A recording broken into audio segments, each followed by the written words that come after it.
En tournée politique et humanitaire dans 4 pays de l'Afrique centrale et orientale, le vice-premier ministre, ministre belge des Affaires étrangères, des Affaires européennes et de la coopération au développement, Maxime Prévost, a été reçu ce mardi à la Cité de l'Union africaine par le président de la République, Félix-Antoine Tshisekedi. À l'issue de leur entretien de près de 2 heures, M.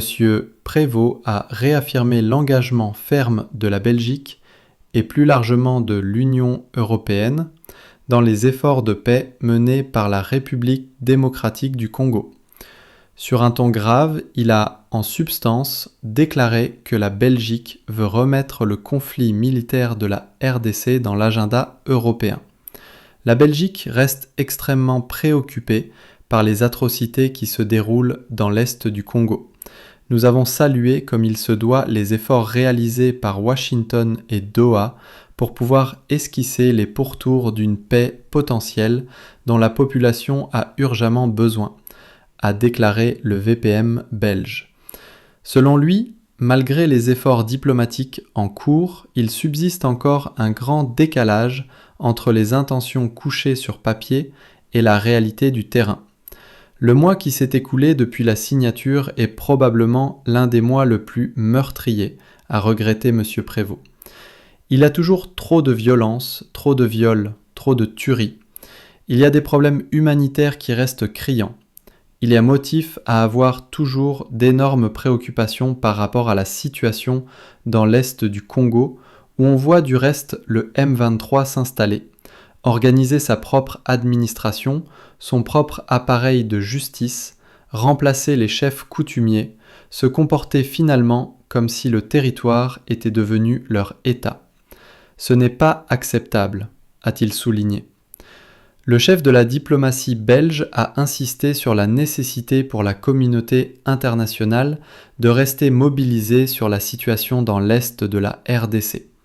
Dans ses propos, Maxime Prévost relève que la Belgique a toujours été une grande défendresse des principes du droit international, en ce y compris évidemment de l'intégrité des territoires et de la souveraineté des États, ce qui n'est actuellement pas du tout garanti ni respecté dans la partie orientale de la RDC. Au-delà du rôle des acteurs régionaux et internationaux, Maxime Prévost a encouragé l'impulsion d'un dialogue national à l'intérieur de la RDC. Il a estimé qu'en complément des démarches externes, il était essentiel d'envoyer des signaux internes forts en faveur de la paix et de la stabilité.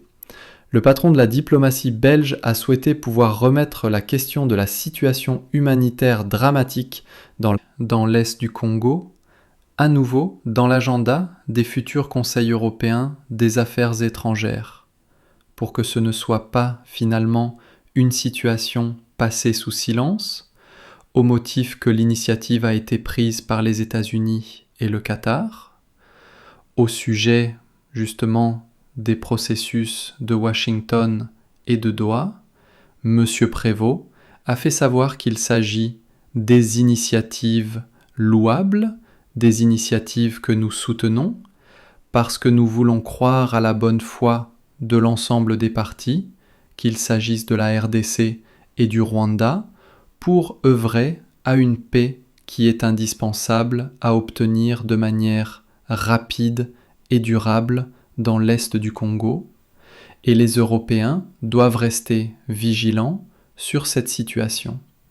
Cette deuxième visite du ministre des Affaires étrangères belge en RDC, en l'espace de 4 mois, s'inscrit dans un double volet, politique et humanitaire, en Afrique centrale. Après Brazzaville, Kinshasa et Lubumbashi, M. Prévost va poursuivre sa tournée au Kenya pour y évoquer la crise humanitaire en Éthiopie.